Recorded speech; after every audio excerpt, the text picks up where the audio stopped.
Welcome to Live Daf, your online Daf Yomi Shir.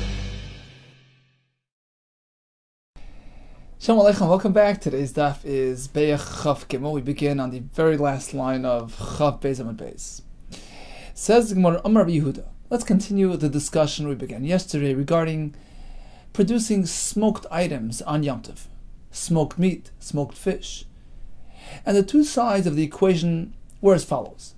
Shall we consider it Eichel Nefesh because it's something that can be appreciated by all people? On the other hand, the fact is not many partake in this delicacy. Perhaps it's not considered universal, not considered Eichel Nefesh, and since it involves a malacha, which malacha can it involve? Well, when you sprinkle the incense on the coals to produce that pleasant aroma which will be absorbed in the fruit, when you sprinkle it on the coals, it's going to be mechaber the coals temporarily. You're going to be extinguishing the coals. On the other hand, you're going to bring about a flaring up of the coals as well. So there's mechaber, there's mavir. And the question is whether it's justified for this purpose. Is this considered eichel nefesh? Yes or no? Says the Gemara on the last line of Beitzah and Beitzah. Amar Rabbi Yehuda, it depends. Al gabi gecheles aser. If you're doing it on top of coals, it's aser. It's not eichel nefesh. You're doing a malacha, putting out those coals for the time being, for a non-eichel nefesh purpose. However, al gabi cheres muta. If you have a heated piece of clay, then you can use it for this purpose because you're not putting out any fire when you sprinkle that substance on the cheres. Rabbi Amar, al gabi clay cheres. Even if you sprinkle the substance on the cheres, it's also aser mishum dekomoil dereicha because you're creating reach, you're processing the cheres, so to speak, by having the cheres absorb the reach of the substance. What's wrong with that? Says Rashi up on top. Al gabi cheres sheisikoy. This is Rabbi Yehuda speaking. On top of a heated piece of clay, it's mutar. The kibui leka, not putting out any fires. Vavar nami, aide shinahi. What about lighting a fire?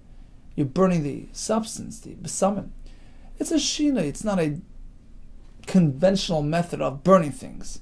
You're burning it on the heat of the clay, kalachar yad. It's an indirect doing. It's a backhanded way of doing it. V'lek isur deraisa. Since it's not isur deraisa, only derabban in this case, we allow it for this purpose. Rabbah disagrees. He says even al cheres is aser. Continues Rashi. The kamod recha shenichnas becheres. You're imparting a reich into the cheres. That's creating a new thing. Although not also in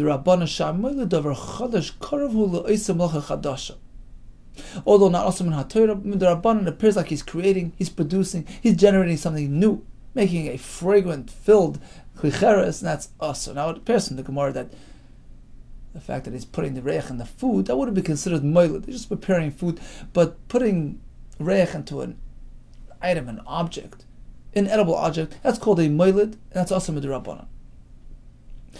So far we have two shittas regarding producing smoked foods. Rabbi Yehuda says if it involves any real malacha, it's aser. It's not eichel nefesh, that justifies malacha. Rabbi says even on a cheres, you have a concern of moiled. Rabbi Yosef Damar Tavayu continues the Gemara. In the same vein, Rabbi and Yosef both say sechufi, rubbing kasa, a cup which has fragrance absorbed within it, ashiroi, rubbing that cup on silk, on material, biyoyma tava aser. You can't do it on Yom Tov. My time mishum dekomoil dreicha, because you're generating, producing reich, you're adding reich into the material. That's also midrabanan. It appears like a malach. Why is this different than the halacha of moilel? We learn later in the Masechta you can take a pleasant smelling branch and rub it, and smell it. You're also generating reach. Or clipping off the top, which generates reich. Why is that different than here? In that case, the pleasant smell is contained within that branch. He's simply adding, simply increasing the effect by clipping it, by rubbing it. That's not moiled. Here he's creating, he's generating a new reich into something which never had a reich, and that's a concern. Here comes a third shita regarding producing smoked food on Yom Tov. Rav Amar al gabe gachelas nami mutter. You can even do it on coals, even though you're extinguishing, you're lighting. Midida hava abisar grumi. It's no different than a cut of meat roasted on coals. It's eichel nefesh. You can do anything you need for eichel nefesh. Says Rashi, about 2-3 lines up from our position in the Gemara. Rav Amar al gabe gachelas nami mutter. Kishmol. Just as Shmuel said yesterday, it's mutter. The eichel nefeshu. Ishan peiris zeh. It's eichel nefesh. V'shav l'chol nefesh. It's considered something which is universally appreciated, although not accessed by everybody. Not everybody has that option available to them, but they appreciate it. It's called a uniform, a conventional, a universal. Hana shav l'chol nefesh is considered eichel nefesh. What about the fact that he's putting out the coals or flaring them up? Or perhaps adding reach to the coals which weren't there? Well, it's no different than roasting your meat on Yom Tov, which is certainly mutter. It's eichel nefesh. All these concerns are there. There's no problem here as well. It's no different. So in conclusion, we have 3 shittas regarding producing smoked food on Yom Tov. Aser, in the case where it involves a malacha, such as gabi gecheles, that was Rabbi Yehuda's shita. But on a cheres, it's mutter. Rabbi says even on a cheres, it's aser. You're being moiled reich in the cheres. Rabbi says it's mutter in all cases. It's eichel nefesh. It's no different than roasting on coals. Continues the Gemara. Dorash Rab Gevia mibei Kessler. Rab Gevia from the town of Kessler taught. He announced. He declared apischa de berish galusa. At the entranceway to the Reish Galusa's home, where perhaps it was a congregation of people, so he took the opportunity to announce a halacha. Keturah shari, you can do keturah on Yom Tov. Now, keturah can have 2 definitions. Amali Ameimar. Ameimar turns to him, my keturah, what did you mean? Iketurah bidi. So they used to fold up the clothing, the sleeves, and tie them up to generate folds. That's allowed on Yom Tov. Keturah melashon kesher. That's allowed. Masu umunun. It's a professional job, work of a craftsman. That can't be done on Yom Tov. It's a malacha. Vila ashen. Are you speaking about keturah melashon keteris? Producing smoked food on Yom Tov? Aser. Doka mechaber. That's also a problem. You're extinguishing the coals when you place the fragrant substance on them. Amalei Rav Ashi responds to him. Lo ilum la'ashen. He was speaking about producing the smoked item on Yom Tov. That's mutter. Even though there's a malacha. It's eichel nefesh. Midid hava bisar gurmi. It's like the piece of meat sitting on the coals. You're extinguishing, you're flaring it up, you're adding reach. There's no concern. Eichel nefesh is mutter. Ikadami. There's another version of this discussion. Rabbi Gevia announced that keturah is mutar on Yom Tov. What is keturah? Amali Ameimar, my keturah. What are you referring to? Iketurah bidi. We're talking about folding up the clothing. Masa umanu. Styling the clothing in this manner is a masa uman. It's a malacha. It's asar on Yom Tov. Ila ashen. Speaking about producing smoked items on Yom Tov, that's asar as well. The kamel dreicha, because he is imparting a reach on the gechalim or whatever he's using to burn the incense. Amar Rav Ashi, Amro Amirtani alay. Actually, I was the one who told Rav Gevia this halacha, and it wasn't even my halacha. Umishmed de Gavar Rabba Amritani alay, and I quoted him in the name of a great man, so it must be reliable. Lo'ilum la'ashen. He's speaking about producing smoked foods on Yom Tov. What about the fact that you're adding reach to the coals or to the cheres that you're using? There's no concern. It's eichel nefesh. Umida dahava bisar grumi is no different than meat being roasted on Yom Tov as well. So bottom line is, he held that li'ashin on Yom Tov is mutter. It's like eichel nefesh. Even though you're extinguishing, you're flaring up, you're adding reach, there's no concern. So let's go back to the Mishnah, where Rabbi Gamliel presented 3 kulos, the third of which is va'isen gdima kulos. You can produce this gdima kulos Rashi explained for us, take a goat the night of Pesach, and you make a zecher lemigdash. You take all the insides and you hang it up next to it and you roast it in that manner. It's mekulos. It appeared like a person who's surrounded with his weapons, an armed gedi, which was the same manner in which they used to roast the Korban Pesach.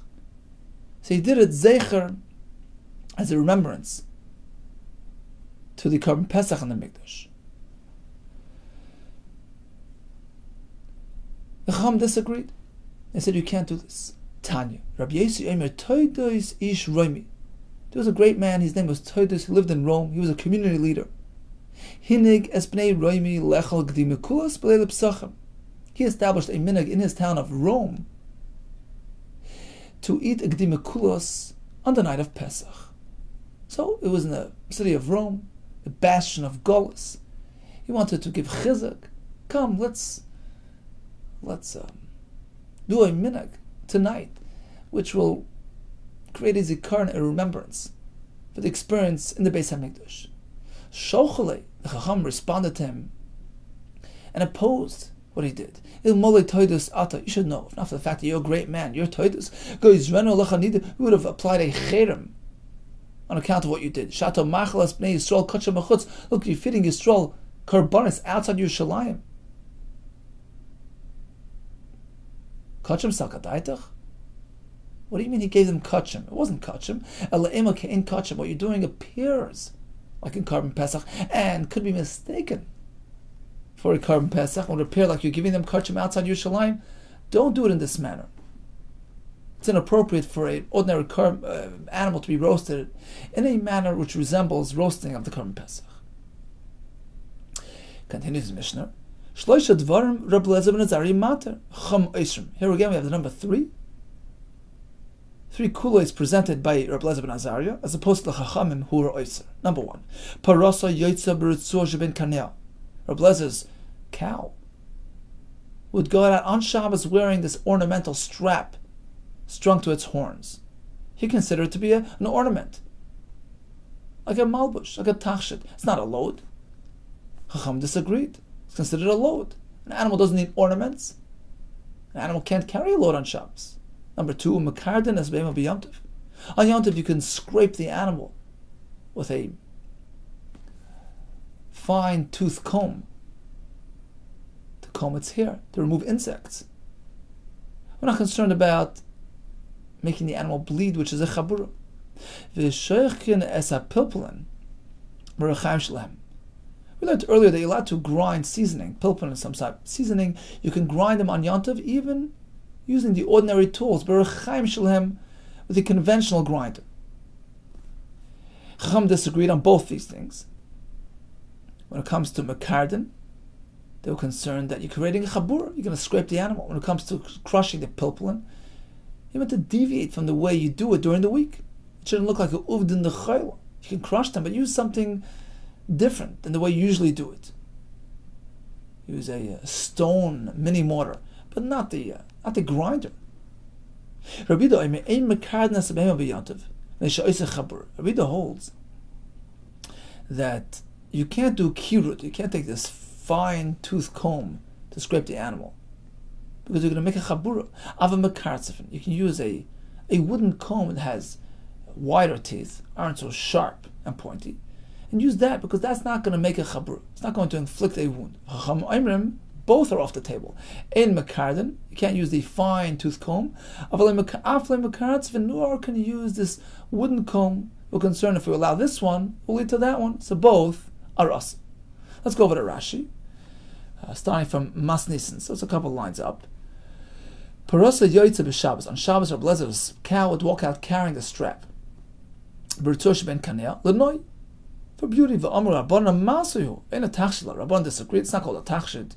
He's just carrying a load. Number 2, mekarden magereshel barzel. It can take a metal comb and scrape the animal. Although sheshinei dakas, it has thin, sharp teeth. V'avka with chabur over though, it might make a chabur in the animal. Number 3, he was matter to crush the pilpul in beruchaim shalahen, genes and shalano, the conventional grinder. Rabbi Yehuda says mekarden you can't do, but mekartzefin you do. What is that? Magera shel eitz, using a wooden comb, wooden scraper. Shishina gas, which has wide teeth, ve'enos hachabura, which won't make a chabura. Continues the Gemara. We started with Rabbi Yehuda Kessler allowing his para to walk out carrying this, wearing this strap. Do you mean to say he only had one cow? It sounds like he had one cow that wore this thing. He had many more. Some say Amar Yehuda Amarav, Tleisar Alfi Egli, 13,000 calves. Have a ma'aser? Rabbi Yehuda would separate 30,000 calves from his herd as a maser behema, 1 out of 10, because shata v'shata every year. Apparently he had more than just one cow. Tana, so we learned in the Beitzah, the response is no. It actually wasn't even his cow that was speaking about. It wasn't his personal cow, it was his neighbor's cow. So why is it attributed to him? We say, his cow wore this strap. It was his neighbor, it wasn't him. Since he didn't protest. He wasn't meicha when he saw her cow carrying the strap. Nikus hashmoi, it's attributed to him. It's considered as though he did it. He himself didn't actually do it. His neighbor did it, but he didn't protest. So it's attributed to him. It's as though he was martyred. This asks in the Gemara. We say 13,000 maser behema cows. Well, Rabbi Yehuda lived after the Churban. And after the Churban Abayis, maser behema was batal, as the Gemara B'chara says. Let's give two terutzim.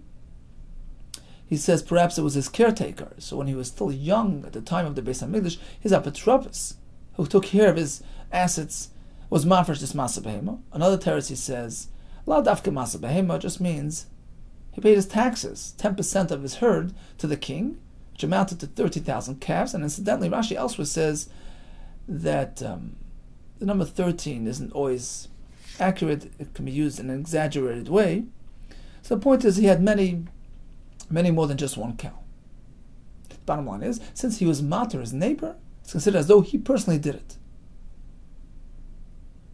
What was the second discussion in the Mishnah? According to Rabbi Yehuda, Mekarden is mutter, Mekartzefin is mutter. According to Rabbi Yehuda, only Mekarden, not Mekartzefin. According to Rabbanan, none. Tana Rabbanan Ezo Kirud, Ezo Kirtzef. What's the difference between Kirud and Kirtzef?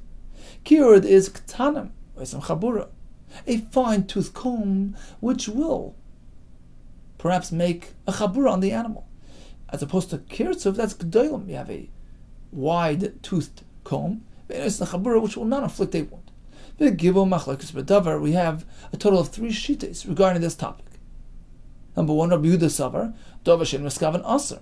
He says, inflicting a wound in this manner, even though it's not your intent to do so, it's aser. Miu, however, we are machalak between the different types of combs. Kirud is ketanim, those are the sharp teeth. V'ois and chabur, which will inflict a wound. So even though it's davar she'en miskaven, it's aser. On the other hand, kirtzef is g'dolim. They're the wide teeth. V'enos and chabura, this wooden comb will not make a chabura. V'loi gazrin on kirtzef at the kirud. We allow the kirtzef. We're not concerned that kirtzef will lead to kirud. 2 separate things. So going to Rabbi Yehuda, kirud which will make a chabura is asar, but not kirtzef. But Rabbanan savir namek Rabbi Yehuda, davar she'en miskaven asar. Rabbanan agree in principle that davar she'en miskaven is asar like Rabbi Yehuda, but they take it a step further. But gazrin on kirtzef at the kirud, just as kirud is asar because of chabura, kirtzef is asar as well because we're afraid if we allow this, one thing might lead to the next. Rabbi Yehuda Nazari saw like Rabbi Shimon. Whereas Rabbi Yehuda holds like Rabbi Shimon. Davar she'en miskaven mutter.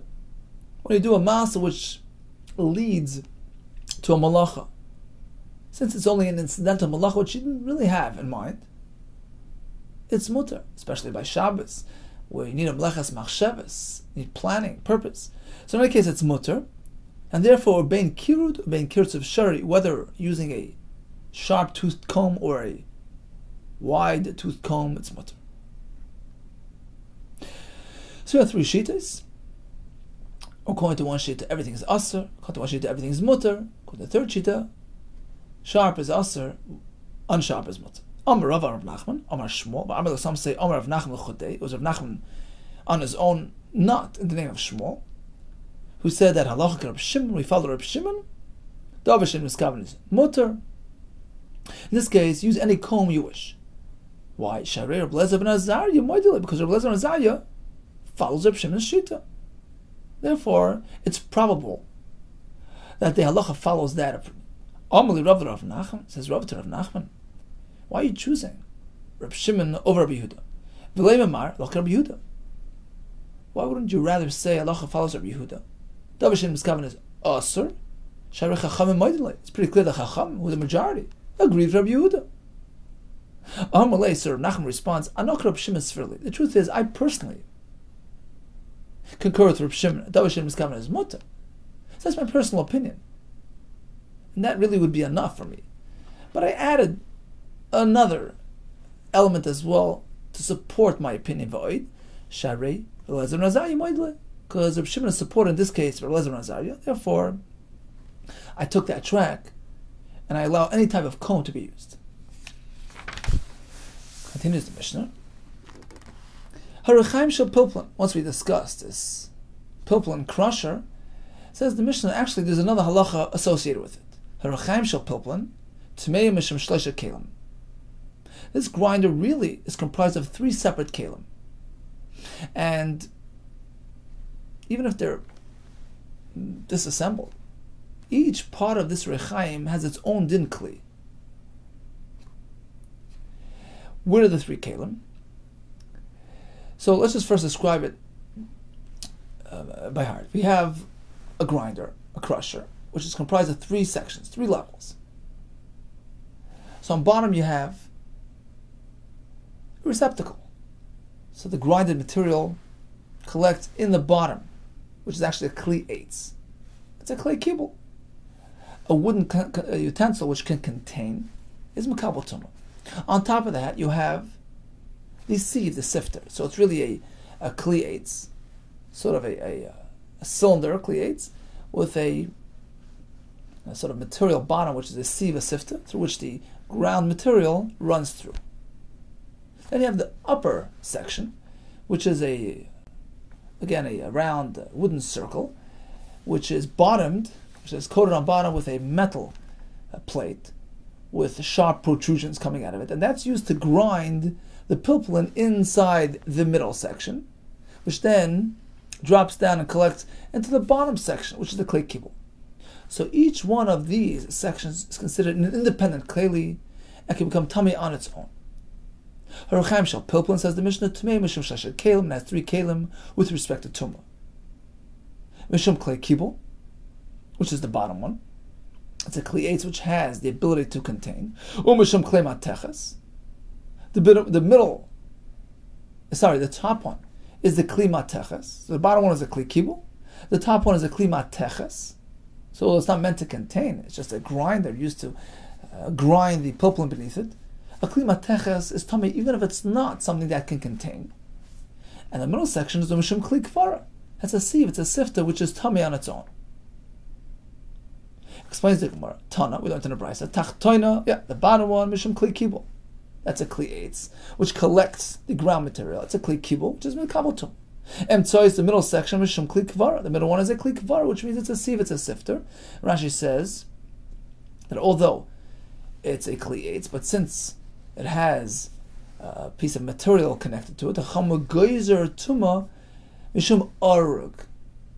Just as a piece of material is tummy, so the sieve, the sifter, is makabel tumah. Tosfos disagrees. He says arug only applies to a real piece of material, not a wooden kli. Rather, he says that a sifter is makabel tumah because it's a kli, which is makabel. It has the ability to contain. What does it contain?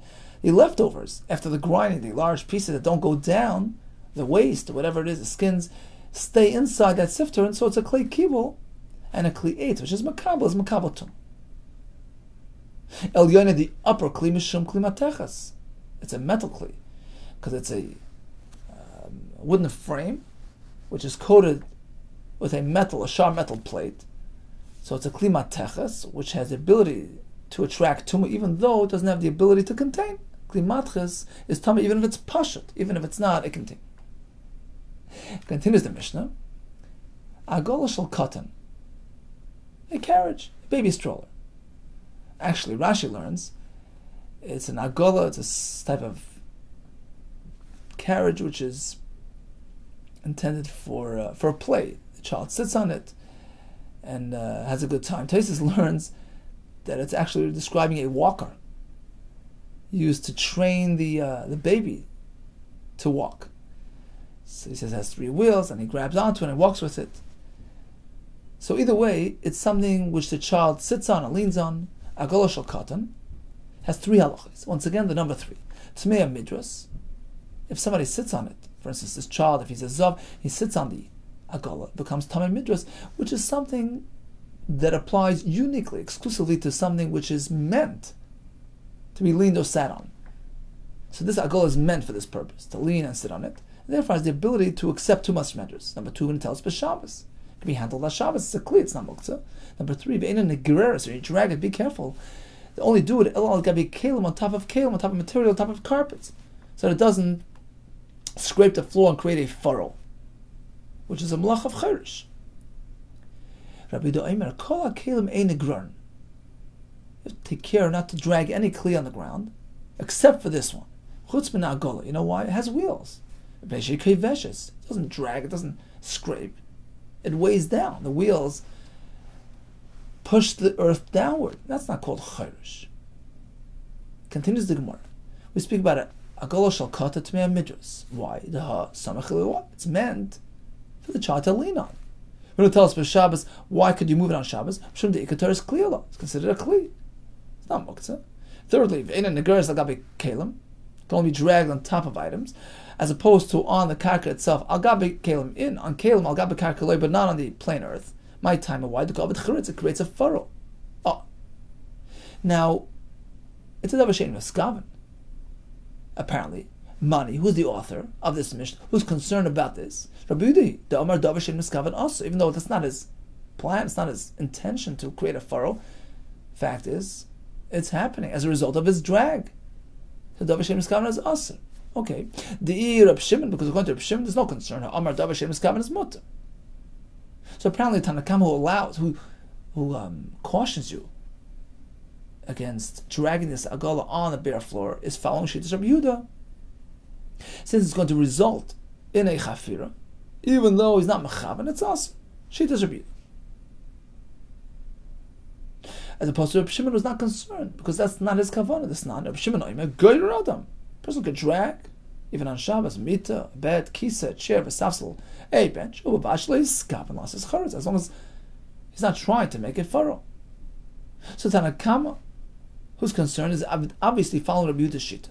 Problem is, Ema Sefer. Let's move on to the rest of the end of the Mishnah, where we have the words Rabbi Yehuda Omer. Eina kol negorim b'Shabbos. It's Rabbi Yehuda speaking in response to the Tanakama. He says, you can't drag anything on Shabbos on your bare floor, chutz min ha'agola, except for this particular item, where there's no such concern. Meshi kaivesh is because it's going to press down as opposed to dragging. We place kaivesh is in because it's pressing down. Aval charetz le'ada, but it doesn't create a charetz. Now apparently Tanakama is concerned that sometimes the wheels will get stuck, in which case it will be dragged. He is not concerned about that. Okay, so that's a side point. Bottom line is, Seifa is Rabbi Yehuda, and apparently the Reisha is not Rabbi Yehuda. So how can you say that the Reisha, who's concerned about dragging, is Rabbi Yehuda? Rabbi Yehuda can't be both Shitas at the same time. He can't be speaking at the beginning of the Mishnah, at the end of the Mishnah. Says where he could. Tzrei Tanoi, I leave Rabbi Yehuda. The Mishnah reflects 2 opinions who followed Rabbi Yehuda. So both Tanoim and the Mishnah were based on the principle of Rabbi Yehuda that davar she'ein meskaven is also. That's the underlying concern. Question, should we apply to the agola? Being that it has those wheels which are really turning and pressing down instead of dragging.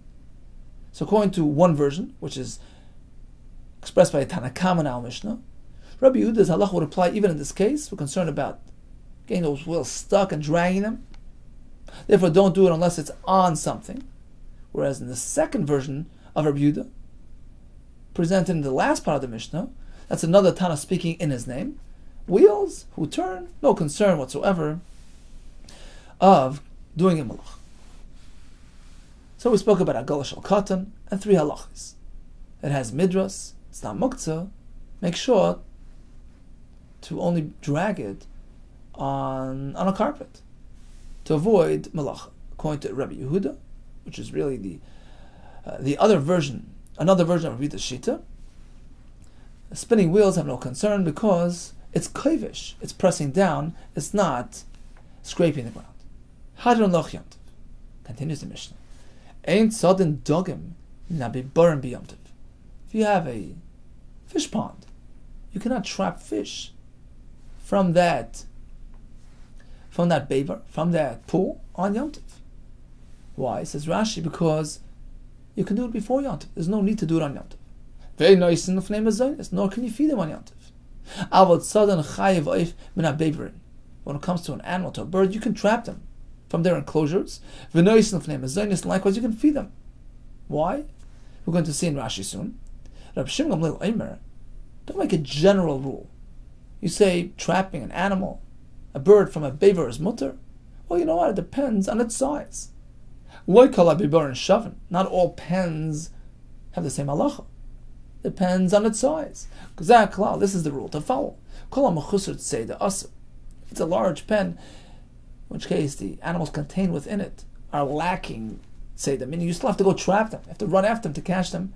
You can't do it on Yom Tov. It's a malach of tzeda. But if it's not lacking tzeda, meaning it's easily accessible, it's small enough that you can just reach out and grab the animal, then you're not doing tzeda on Yom Tov and it's mutter. Let's go over to Rashi. Starting from the beginning of the parak, around 15-20 lines from the bottom. It says Rashi, Ein sodin dogim. Tzeda is asar on Yom Tov. Ask Rashi a kasha, why? Af agav the shchita, va'afiyah, ubishul, ma'avas malachas, and we have a whole litany, a whole list of malachas which are mutar on Yom Tov, va'oichel nefesh, v'hutu l'tzorech Yom Tov. Taima. You know what the reason is? Mishum the efshem erev Yom Tov.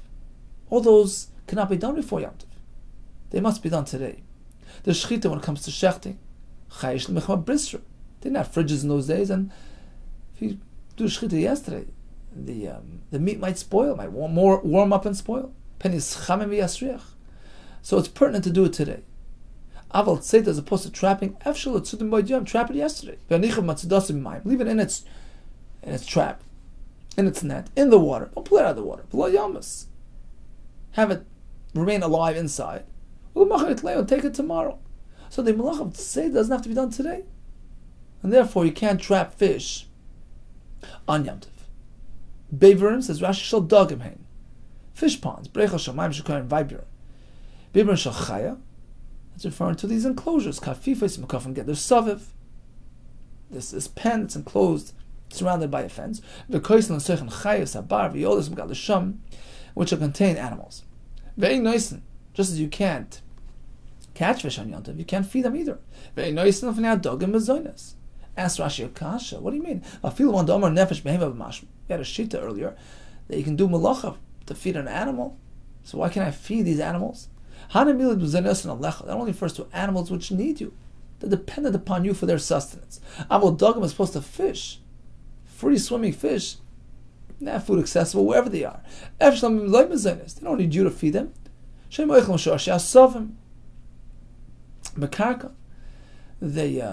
They feed on grass, and large fish eat up the small fish, so they're taken care of. But you can trap animals and birds, which are already contained before Yom Tov.